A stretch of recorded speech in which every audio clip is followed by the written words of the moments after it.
আল্লাহর কোরআনের সবচাইতে দামি আয়াত, the greatest verse in the Quran. Ubay ibn Ka'b রাদিয়াল্লাহু তাআলা আনহুকে বিষ্ণু সাল্লাল্লাহু আলাইহি ওয়াসাল্লাম জিজ্ঞেস করলেন, উবাই বলো তো কোরআনের কোন আয়াতটা সবচেয়ে সেরা? উবাই জানেন, তারপরে বললেন আল্লাহু ওয়া রাসূলুহু আ'লাম, আল্লাহ আল্লাহ রাসূল ভালো জানেন। দেখেন কত বিনয়ী ছিলেন সাহাবারা, জেনেও উত্তর দিতে চাইতেন না, ভাবতেন না জানি বিষ্ণুনবী নতুন কিছু আমাদেরকে জানায়। বিষ্ণুনবী আবার বললেন, তুমি কি জানো কোরআনের সবচেয়ে শ্রেষ্ঠ আয়াত কোনটা?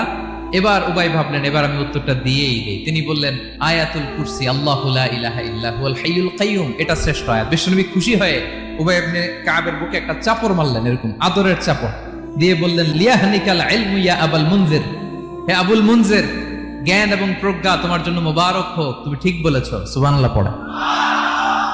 তাহলে এই প্রথম ইনফরমেশনটা আজকে জানলাম, কোরআনের সর্বশ্রেষ্ঠ আয়াতের নাম ৬,২৩৬টা আয়াতের মধ্যে থেকে সবচাইতে দামি আয়াত এটা।